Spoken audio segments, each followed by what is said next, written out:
Okay, so the next task is to do something with these inputs so that they're more attractive and, you know, less bizarrely situated.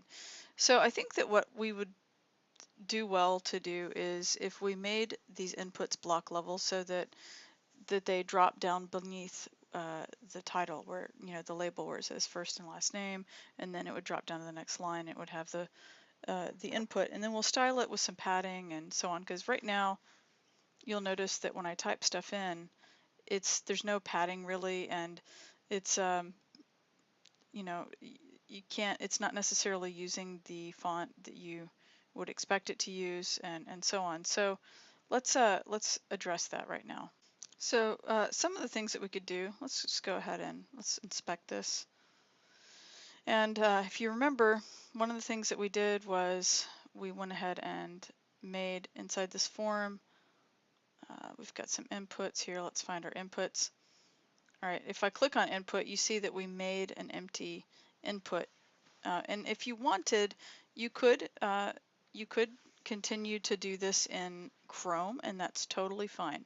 So if you wanted to do it this way, you could end up using the Chrome inspector. And let's say that we change this to display and then block, and you see it automatically drops down. I personally kind of like this method. Another method that you could use, all right, I haven't saved any of this. Let's just jump over here, and you could end up using this little lightning bolt up here for live preview. So let's just do that real quick. Let's turn it off and then turn it back on.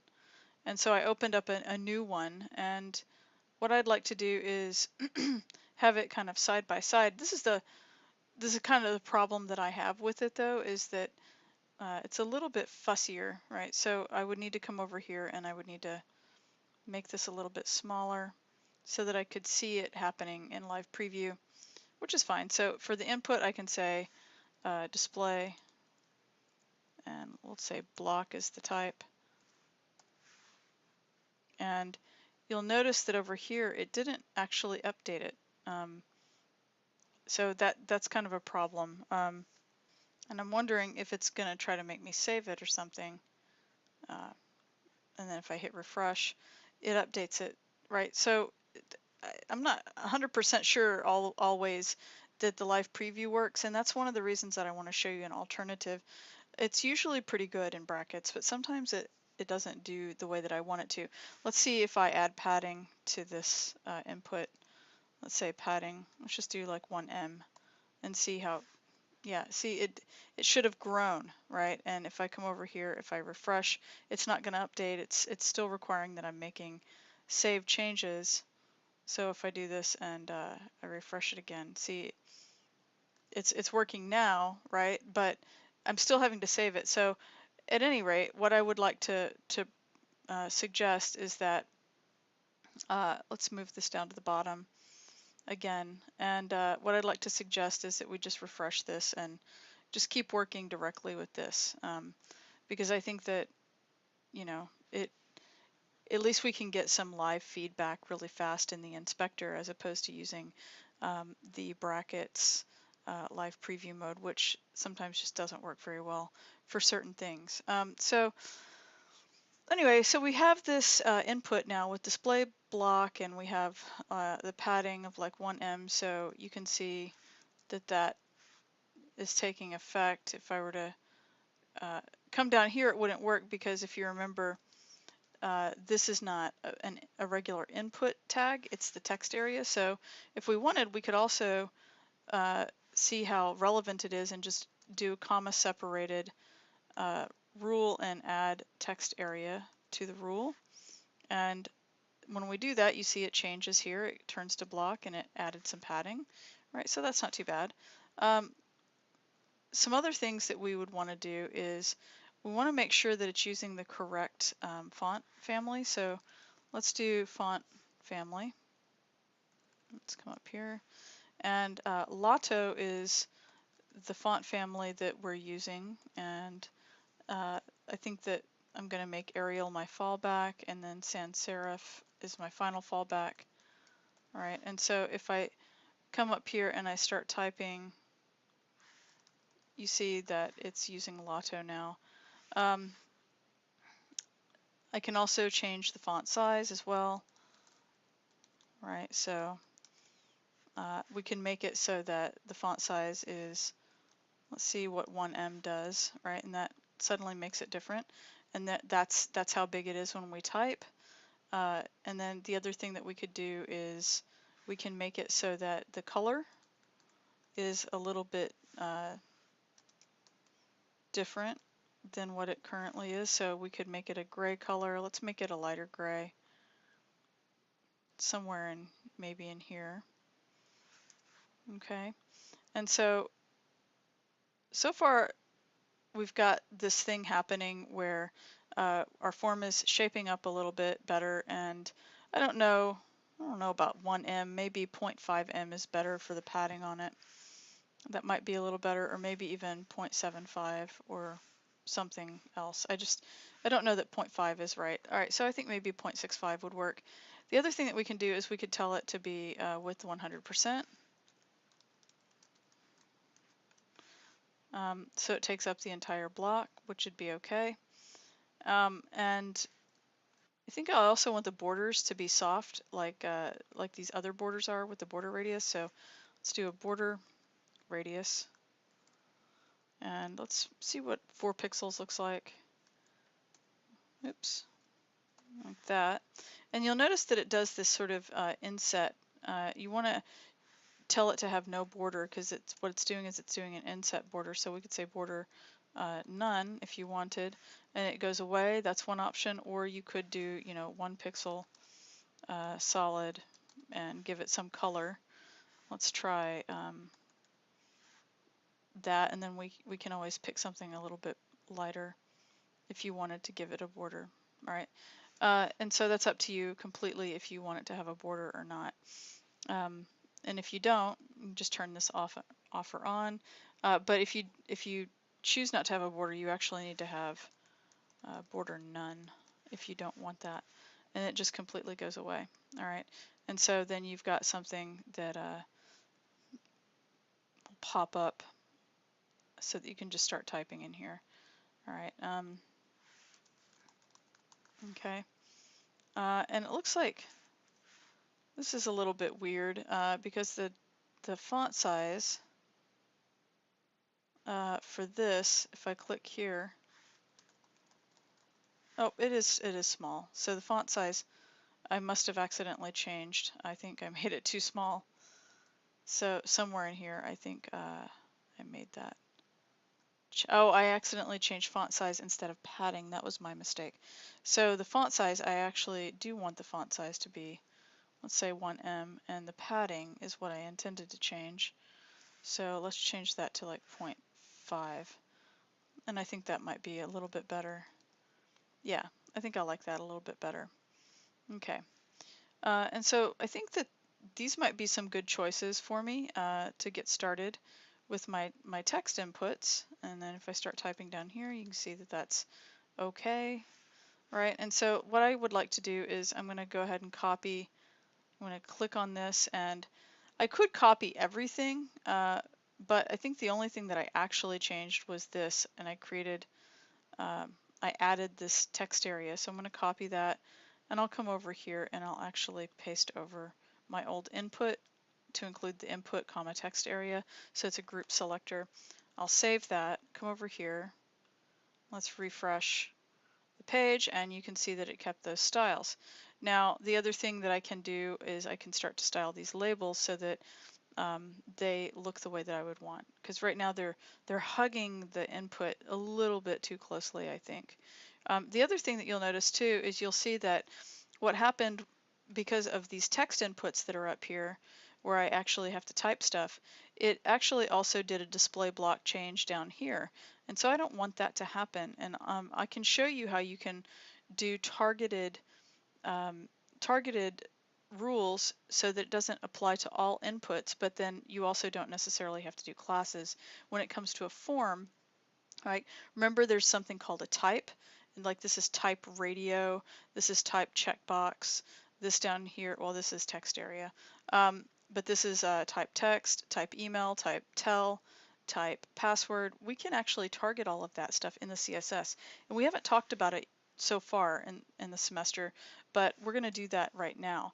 And the way that you would do that is you type input, okay, and immediately, don't put a space, but immediately you want to put a square bracket like this, and then you would put type equals, and what that's going to do is it's going to target the input tags with the type attribute of a certain attribute.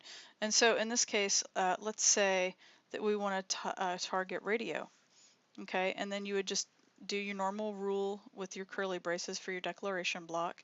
And the thing that we had messed up here is we added display block. Well, that was fine for the text type inputs and the email and the password and all of that, but it wasn't okay for the radio buttons or for the check marks. So I'm going to say, for this, I'm going to say display inline. And then I can also do the same thing. I'm going to copy this because there might be some other things special that we want to do, like for checkbox. So I'm going to go ahead and make both radio and checkboxes inline. So let's save that, and we'll come over here and let's just do a refresh. And looks like it didn't fix it. The first thing that I would check to see is I'm going to inspect this and see what's going on with it. So if I inspect it, look what's happening. Whenever I hover over this input, it's taking up the entire space. But the thing is, I said that it was in line, but if you look down at some of the other rules that it's inheriting, if you see this input rule, because remember, a radio is still input, it's taking this width of 100%. That's the problem. So we also need to add to the rule here, we need to say width, and we say auto for that. And then that fixed the problem, all right? And so we're going to do that over here in the real one. We're going to say width is auto, like that, and then I'm going to copy this and I'll do it for the checkboxes too. It's the same problem with the checkboxes. We'll save that. Let's come over here, let's do a refresh on the page, and that actually took care of the problem. Okay, so we've got our radio buttons that are working out and our checkboxes that are working out. All right, so this is starting to shape up a little bit. So something else that we can do that's kind of cool is that we can put like little icons right here so that they show up to help us understand what these things are supposed to be. And I went ahead and I provided images for you. If you go into, well, first of all, if you were following the instructions on the website, you probably already downloaded the folder and that's what you're using, and it has the images folder in there. Whenever I started this tutorial in the very beginning video, I didn't include that set of image files. But let me just show you really quickly if you were just following along straight with this and you didn't download it. If you go to our assignment page, you can scroll down, and in the instructions you'll see right here where it says if you're using brackets, blah, blah, blah, right? There's this thing that's, it says download the zip file, pin 8 folder to your computer and extract and decompress it. Basically, this was something you could have used as your root directory for this project, but it has the images folder in there. So if you download this, if you don't already have the images folder in the directory from starting, then you'll be able to grab it. So you'll take that, unzip it, you'll pull out the images folder, and then I'm going to go ahead and I'm going to pull up my demo 8 folder, and I'm just going to paste my images folder in there that I extracted. And then you'll see that you should have some picture files in here that look like this. They're these little icons, okay, that you can use. All right, so that's what we're going to be using for this next little piece. And then I'm going to just go ahead and move away from that. But those are the icons that we're going to be sticking inside of here, and they're all the same size, which really helps a lot. So I took away some of the complication of having different images that are different sizes, and I went ahead and I made them all the same size for you. So just know that it's not always that easy. Sometimes it's a little more complicated than what we're going to do, but this is a really good starting place for you to see how you can use some images in here. So what I want to do is, like where it says name, I want to have like a little user icon. In fact, let's pull that let's pull that back up and we'll take a peek at some of these pictures. So like this is the one that says name.png. That's what is going to show up behind the user icon. This one would show up behind the email icon. Uh, this one behind password, this one behind telephone, that one would be the submit button, and that's a hover state that we can use later for the submit button. Okay, so that's what we're gonna kind of be doing when you take a look at these. So if I come back over here now, let's get some of the basic stuff set up for the input. Now right now I'm doing a combination of input and text area. I want to just make the input by itself. All right, so first of all, let's just make an input rule that is only going to apply to inputs, and it'll apply to all inputs. And I think what I'm going to do is, first of all, I'm going to go ahead and I'm going to place a background image in there. And it'll apply to all inputs, but later we can go and divide them out into separate input types so that the pictures are appropriate and relevant to you know, like password gets a password picture, user gets a user picture, that kind of thing. So let's, first of all, let's go ahead and do a background, and we're gonna just do regular old background, and I'm gonna show you without putting a background color in. I'll show you what happens whenever we go to do the URL, and it's gonna let me browse, and you see here, now it sees my images folder, so we'll look inside of that, and let's just go ahead for right now, and let's just choose, I guess we'll just choose this name one for right now. Okay, and then we're going to tell it that we don't want it to repeat, so we'll say no dash repeat. Okay, it's not auto completing because it's, yeah, if I'm using shorthand, it doesn't autofill, autocomplete for me. So we'll do no repeat, and we'll also go ahead and tell it that we want it to be left, so that it goes to the left, and center, so that it's centered vertically. I believe that's right. And then the other thing too that we need to do, well, you could just see what that looks like. All right, we still need to do some more stuff, but let's just go real quick. I'll save that, and let's just come over here and let's hit refresh. And it's gigantic, all right? And part of the reason is because we haven't established a background size. So let's go do that. So let's go here and we'll say background like this. Ah, darn it. I'll just write the whole thing out. Background dash size. All right, and then we could say cover. We don't want to do that. Normally that's what you would do if you want it to fill something up, and it's already kind of doing that. We don't want to say contain, because contain is the same as making go 100% of the width. And we don't want to do auto. What we want to do is we want to tell it to fit vertically. So the way that background size works whenever you're doing shorthand is that if you use two positions, the first position will be it'll be the width, which in that case I want to say auto, because I'll do automatic width, but I want to make it so that it's, let's just say for right now that it's 100% vertically of this given space, so that it'll fill up the input up to 100%. Let's save that and see where we are with that. Hit refresh again. Okay, that's a little bit better, right? And obviously you can see that we're going to have to do something because the background color disappeared, right? So that's one thing. So we can go here and we can put background FFF so that it gives it a color. Let's save that, see where we are. Okay, now this might be filling it up a little bit too much, I think. So 100% might not be good. Let's see what happens at about, 90%. Save that, refresh. Okay, and it might be still a little bit big. So let's go back and let's do it. Let's try like maybe about 70. Save that, hit refresh. That might be a better size, maybe 75, something like that. But you'll notice that it's sitting right on the left edge, and that's because I just said, here, let's open this up a little bit. That's just because I said left right here. So it's going to make it, basically what that does is it starts it on the left edge, which is the 0 pixel position.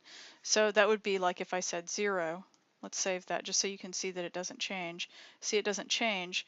So if I change that from 0, let's say maybe to 10 pixels, so that it's sitting 10 pixels off of the left edge, then we might have something to work with here. Let's There we go. So that might look a little bit better in terms of centering it. Let's try maybe see what happens with 75%. I think I might like that size a little bit better.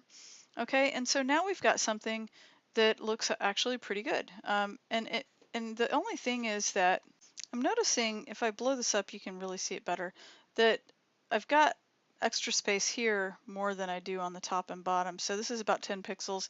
That looks like maybe it's somewhere in the ballpark of 5 to 8 or something like that, in addition to, you know, maybe 5 in addition to the half M padding that we had on there. And so I'm sort of questioning whether or not, whether or not I should have it that far over, or if I should just have more padding on the top and bottom.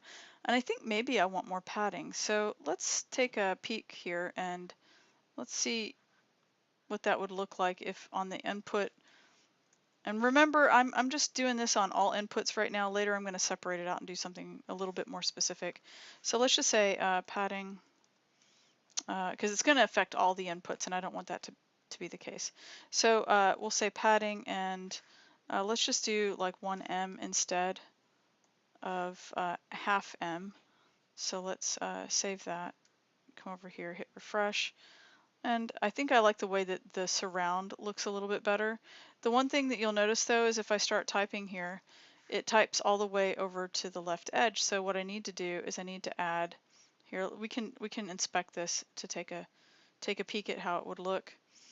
And so I've got 1M. What if we did 1M everywhere except for the left edge? So if you go clockwise, this would be the top position, then the right position would be 1M, the bottom position would be 1M, and then the left position would be, I don't know, let's see what like about 60 pixels does. And that might be about right. And that might be where we'd want to start the typing, right? So this might be what we copy over here and change. Instead of that value, we put 1M, 1M, 1M, and then 60, so that the left edge starts 60M or 60 pixels in.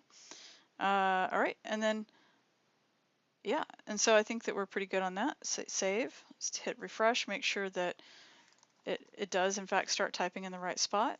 So that's good so far.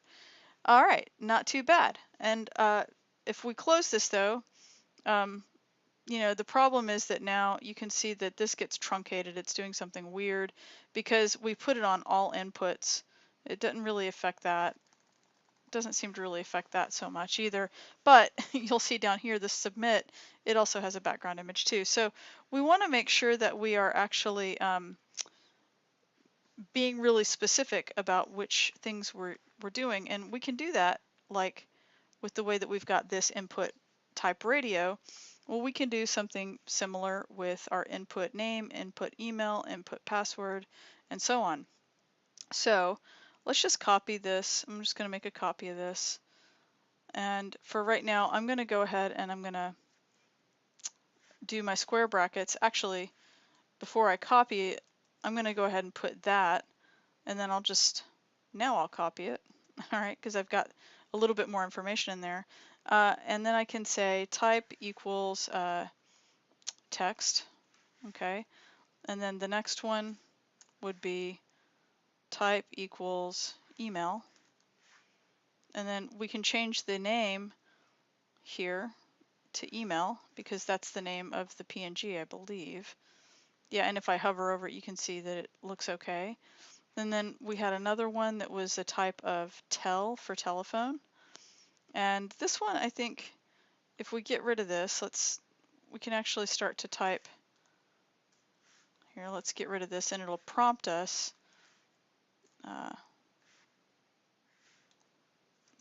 Let's actually start typing this URL all over again. It's not going to work. Okay. Well, I think it's called phone. If you want to just double check, you can take a look in your file system. Yeah, that one's called phone, and the other one's password, and submit will come later. So we'll type phone.png,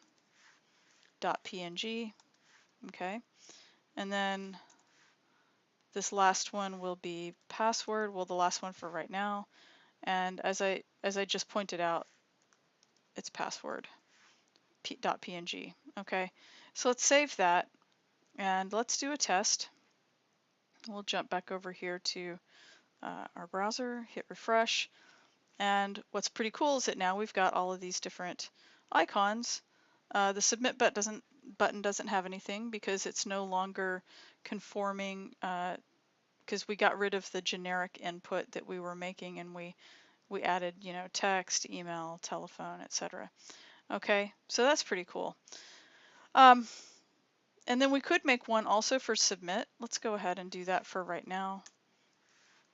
We'll do type equals submit, and the name of that is actually submit.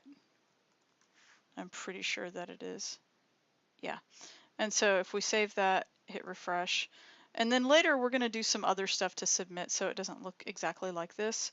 But that's a start for now. We can at least get the picture in there. Okay. So now one last thing is you'll notice whenever I go to type something in here, oh my goodness, look what happens when I go to autofill. Sort of a disaster, right? We'll deal with that in the next video. All right, so go ahead and stop this video and move on to the next one.